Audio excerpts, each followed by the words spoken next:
Oi, gente, bom dia. Deixa eu tirar esse negócio aqui para falar melhor, né? Sem problema nenhum, com certeza. Bom, a nossa alegria de estarmos hoje aqui reunidos, presencialmente e virtualmente, né? E a gente está aprendendo a viver nessa arte, né? Porque é uma arte, porque são todos os dias coisas novas e a gente vai reaprendendo. Hoje estou particularmente muito alegre, porque a maioria dos nossos netos estão aqui presentes, todos pequenos, o mais velho com 4 anos, né? E a Priscila está conosco, né, Pri? A Pri é fundadora aqui da CEL, né? Aquela que plantou as primeiras sementinhas e a alegria de tê-la conosco. Também o Anderson, né? Um amigo nosso que estamos conhecendo, né, Anderson? Alegria de tê-lo aqui conosco, viu? E o pregador de hoje é o meu amigo reverendo Calvino Camargo, doutor Calvino Camargo. Né? Ele disse que ia fazer uma apresentação bem simples dele, mas o Calvino é uma pessoa muito querida, né? Ele é professor do curso de medicina e também de mestrado na Universidade Federal de Roraima, está bem longe da gente, né? Está lá na região norte do país, e a gente tem a alegria de receber o Calvino conosco hoje. Né? O Calvino é casado com a professora Marlene Camargo e tem 2 filhas, né? A Mariane e a Ana Beatriz. E o Calvino está lá no Acre, trabalhando como professor na universidade, evidentemente, mas também, né, o Calvino é pastor missionário, está plantando uma comunidade lá naquela localidade, e ele vai partilhar isso, né, melhor do que eu, né? E ele trabalha com muitos peregrinos, forasteiros, né? A gente tem falado sobre a questão do acolhimento, da espiritualidade do acolhimento, e o Calvino vai nos partilhar um pouquinho hoje a respeito disso na reflexão, na sua meditação. Eu sei que ele deve ter muitas histórias lindas para partilhar com a gente nesta experiência do acolhimento do estrangeiro, né, do outro, que de repente precisa de abrigo e precisa de acolhimento. Meu irmão Calvino, vou orar com você, viu? E depois você fique bem à vontade para nos compartilhar a palavra. Pai querido, te agradecemos mais uma vez por esta manhã, por estarmos juntos com irmãos e irmãs, prostrados diante da tua presença, para prestar-te culto, adoração, louvor, e para te agradecermos por aquilo que tens feito por nós e por aquilo que ainda farás. Bendito seja o teu nome. E agora queremos nos assentar aos pés da tua palavra, que o pastor Calvino seja muito agraciado pelo Senhor para nos repartir a tua palavra e que sejamos muito edificados. Nós oramos agradecidos no nome de Jesus. Amém. Calvino, então é com você, hein? Muito bem. Bom dia, irmãos e irmãs, que a graça, a paz e a bondade do nosso Deus esteja conosco. Eu quero expressar a minha gratidão e a minha alegria em poder compartilhar com os irmãos e irmãs um pouquinho da palavra do Senhor. Antes, quero dizer que a minha alegria é muito grande, porque tem pessoas já amigas de longa data, além do Altamiro, que é um amigo de longa data, não é? O Valdomiro, o Hamilton, são colegas pastores, não é? A Regina, que Deus abençoe a vida de vocês, e outros amigos. O Altamiro disse que também nós temos colegas da área de trabalho, eu tenho, além de teologia, eu tenho formação em psicologia, esta foi a carreira que eu segui paralela ao ministério, então a minha alegria também em contemplar uma juventude dinâmica, disposta, com vontade de dar continuidade ao trabalho do reino, se organizando hoje nesses tempos difíceis e diferentes, não é? Mas o nosso desejo, a nossa motivação é o reino do nosso Deus, que na pessoa de Jesus Cristo nos motiva, nos convida, nos incita ao trabalho. Como o Altamiro disse, eu aqui trabalho, eu sou pastor voluntário. Nós temos uma pequena comunidade, mais ou menos umas 40 pessoas, metade da comunidade composta por irmãos venezuelanos.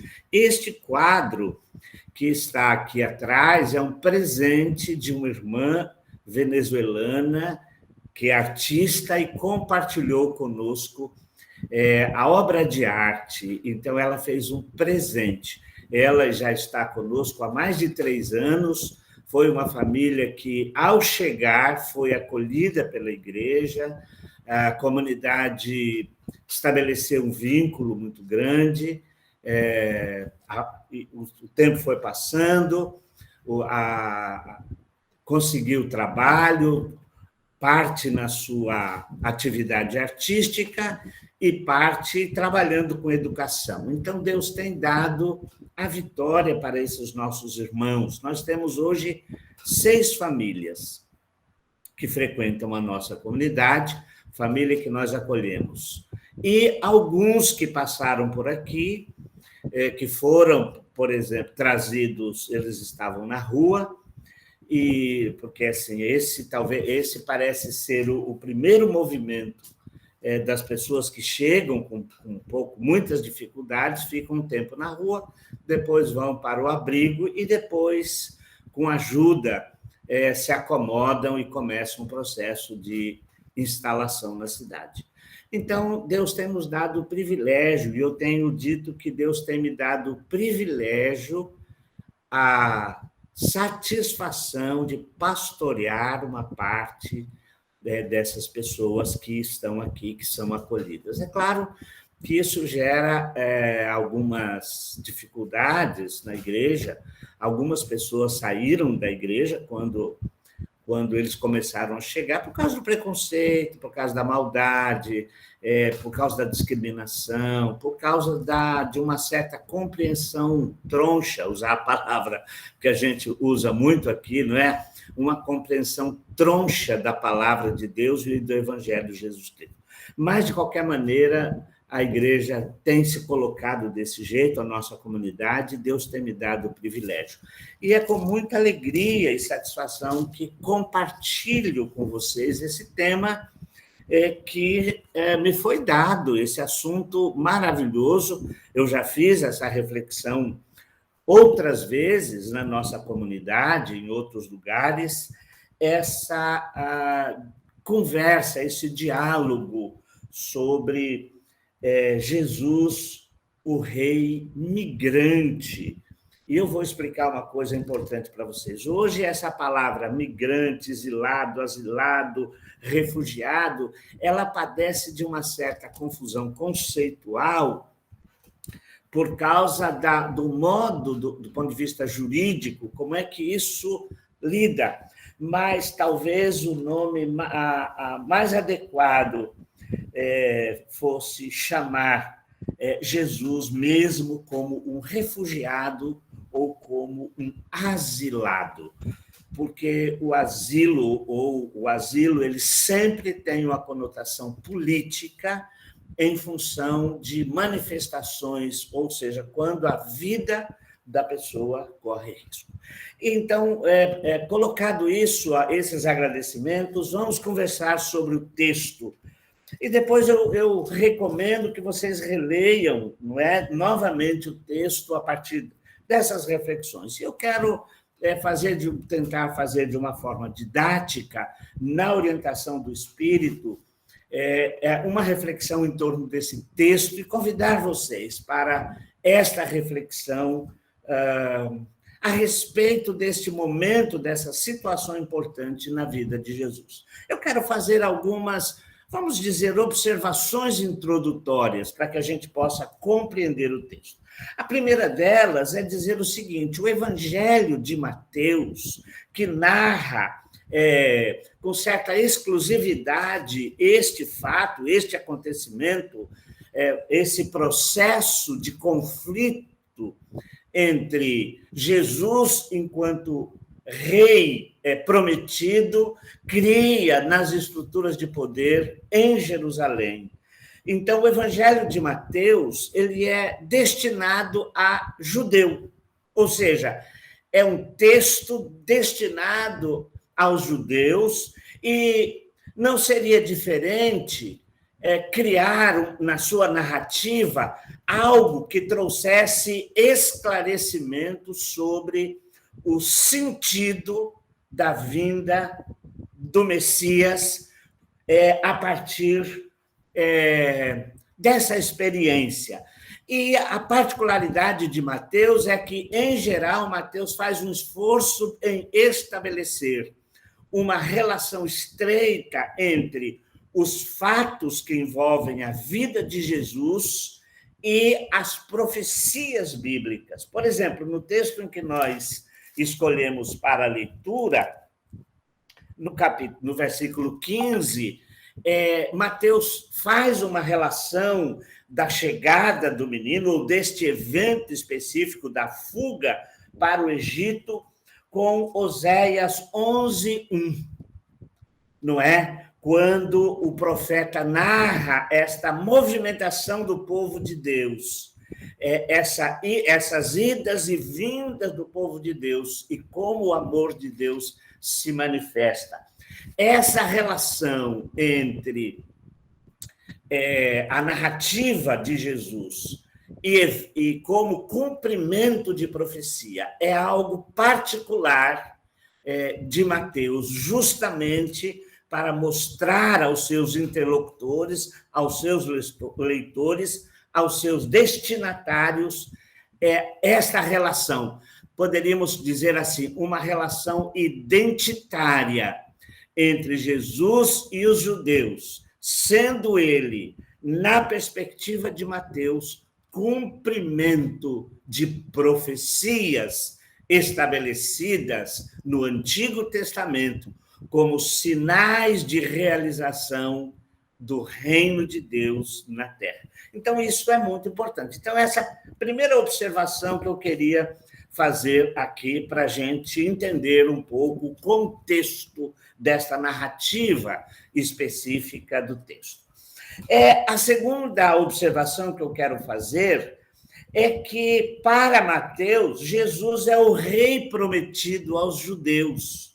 Talvez isso comece a ser uma luz para compreendermos o motivo e o sentido do risco da presença de Jesus para Herodes.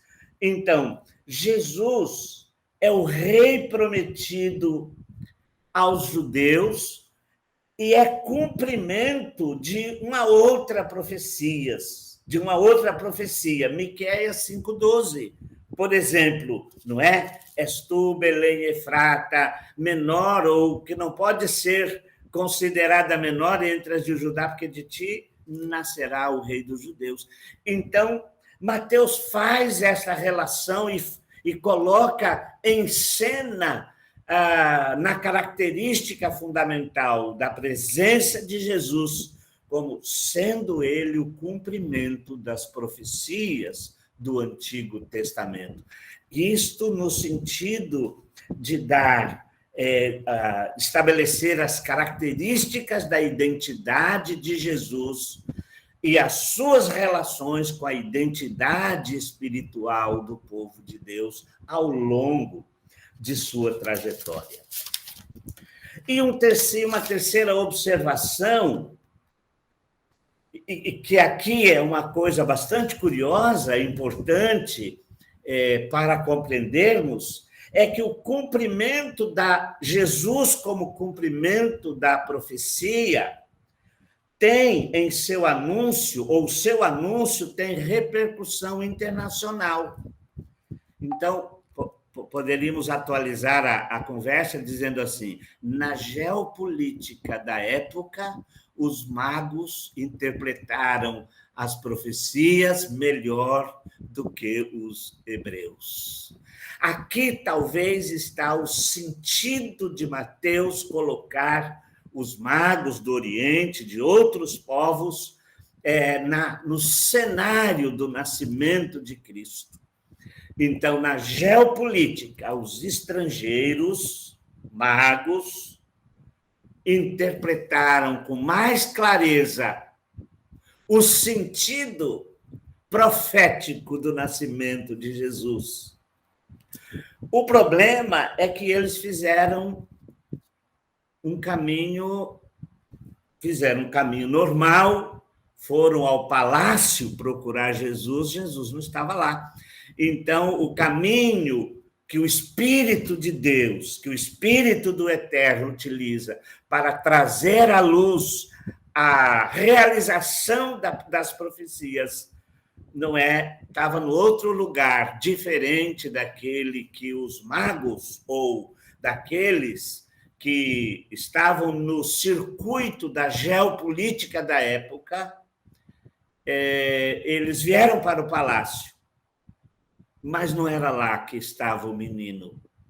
Mas a passagem deles para o palácio acende o furor, a curiosidade e o medo de quem está instalado no poder.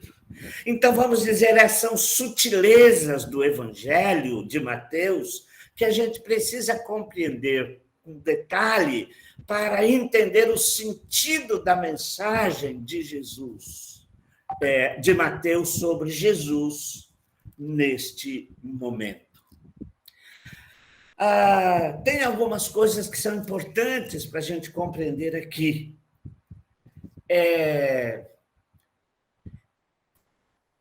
Mateus parece introduzir aqui algo próprio da linguagem apocalíptica do Antigo Testamento, Daniel, por exemplo, que tem o sonho, o modo através do qual Deus se comunica com o seu povo, mas não com todo o povo.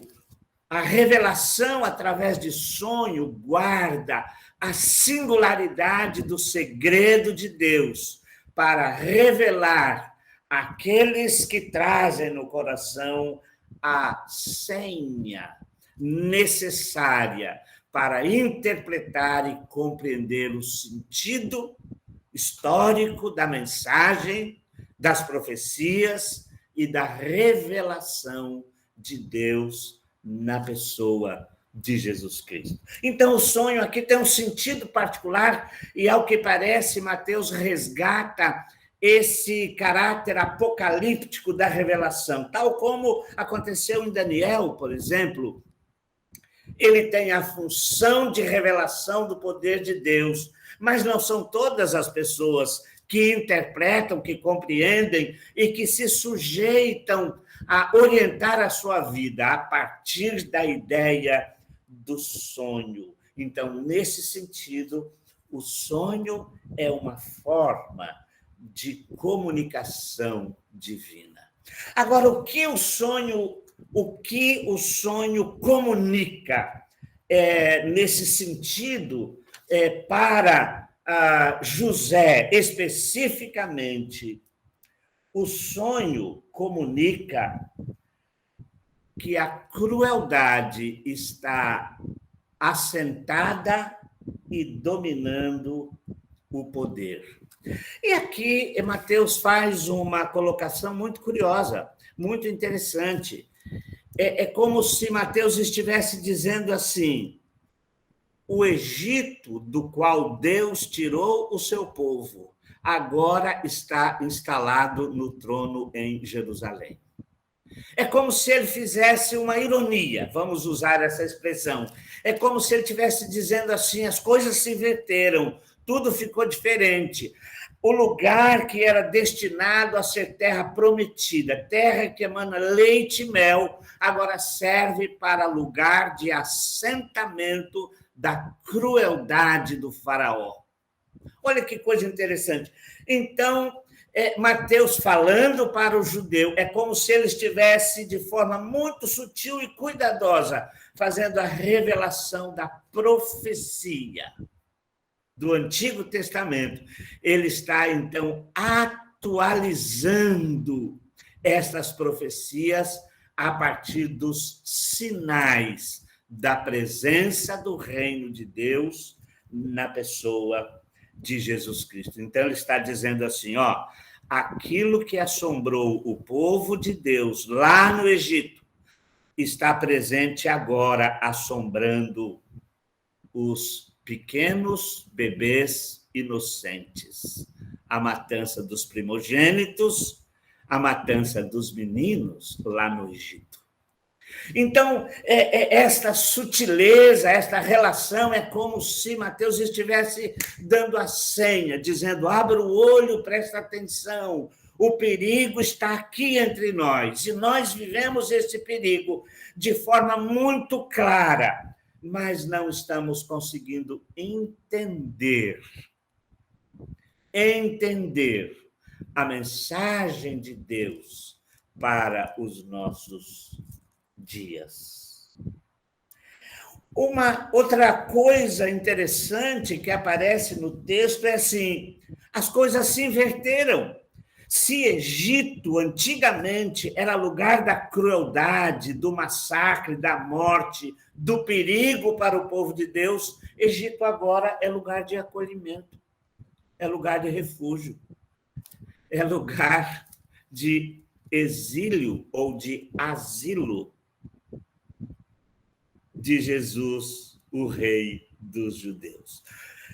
Vocês perceberam, estão percebendo, então, a sutileza, a beleza, a profundidade da mensagem que está presente neste texto e o cuidado de Mateus como narrador, e aqui eu quero só fazer um parênteses, vocês se lembram que este Mateus talvez fosse o mais intelectualizado e que dominava melhor a escrita entre os apóstolos, que eram o apostolado era composto predominantemente de pescador, mas Mateus era coletor, então coletor de impostos. Então, para fazer a sua narrativa, para escrever o seu texto, ele tinha que fazer relatórios, e isso foi utilizado como estratégia de agrupamento, de organização da história da comunidade para construir o seu texto com tamanha sutileza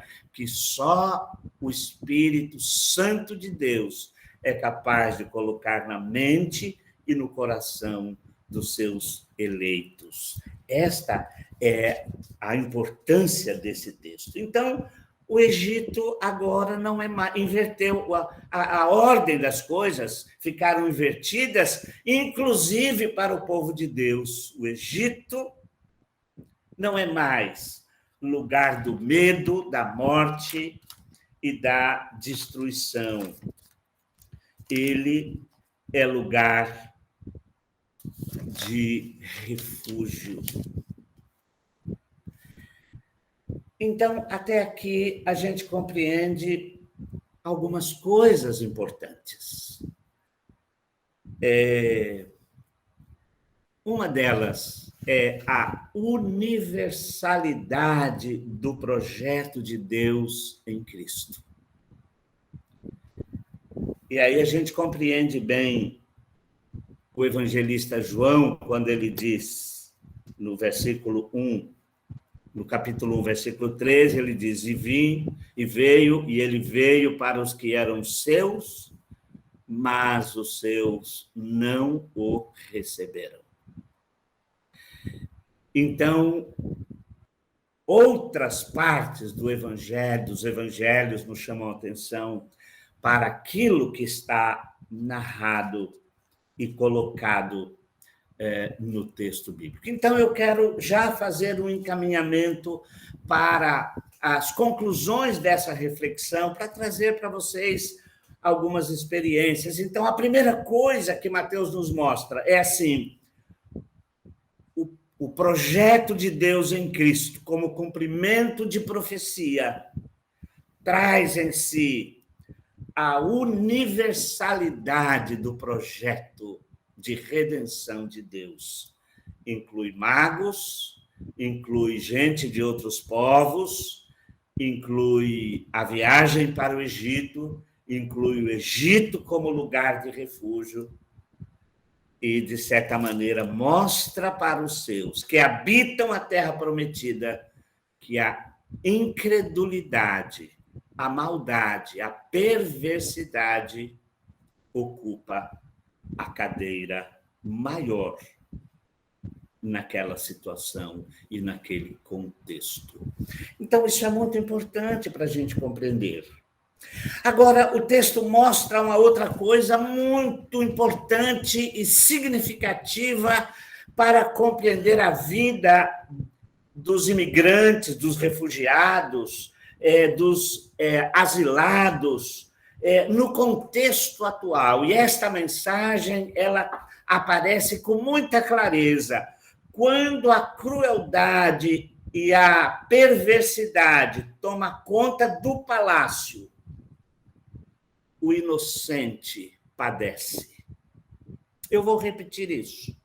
Quando a crueldade, a perversidade toma conta do palácio, o inocente padece. Aqui talvez esteja a resposta, lá naquele momento, e em todos os momentos da história, e principalmente hoje, no nosso contexto, no contexto da América Latina e também no contexto brasileiro.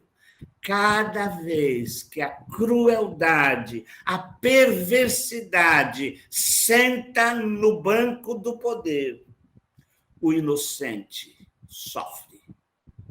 O inocente, eu estou me referindo aqui especificamente a Jesus, o bebezinho, que foi levado pelos seus pais para que a sua vida pudesse ser poupada da crueldade, da perversidade e da maldade daquele que senta no poder. E aqui eu trouxe para vocês, quero ler aqui duas declarações. Eu sou, além do que eu faço como professor na universidade, como pastor, eu também sou voluntário numa ONG. Na verdade, a minha função é ajudar os profissionais a desenvolverem os seus projetos. E o presidente dessa ONG, chamado Pirilampus, ele é da nossa igreja, a família, e eu tenho dado uma ajuda lá, uma ajuda profissional, pastoral, de várias maneiras. E eles fizeram um livrinho relatando a história de crianças venezuelanas no Brasil, e o livrinho tem o título assim, Quando Eu Saí de Casa. E aí eu tenho uma história de um menino de 6 anos. Ele diz assim, eu era um menino muito feliz, tinha tudo que uma criança poderia querer. Claro que a mãe, ele falou para a mãe redigiu e a equipe adaptou. Mas chegou o momento em que a comida era pouca. Um dia, minha mãe decidiu sair de casa, no dia seguinte estávamos na fronteira Brasil e Venezuela. Então, foi lá que descobri que nunca mais voltaria. Agora estamos no refúgio Rondon 1, há 1 ano e 3 meses. Rondon 1 é um abrigo que acolhe aproximadamente 600 a 800 pessoas e eles moram nas tendas. Que são essas tendas destinadas a refúgio? 9 anos, uma menina. Na minha casa, eu tinha um papagaio, um cachorro e uma tartaruga chamada Mia. Meu papagaio fugiu pela porta, meu cachorro morreu, e depois de 3 dias, eles venderam minha tartaruga. Isso me deixou tão triste. Quando a gente fala da experiência do refúgio, da migração, do exílio ou do asilo, nós estamos falando de ruptura, de dificuldade, de fragilidade da experiência humana. que quase sempre está relacionada à sede de poder de alguns, associada à crueldade e à perversidade.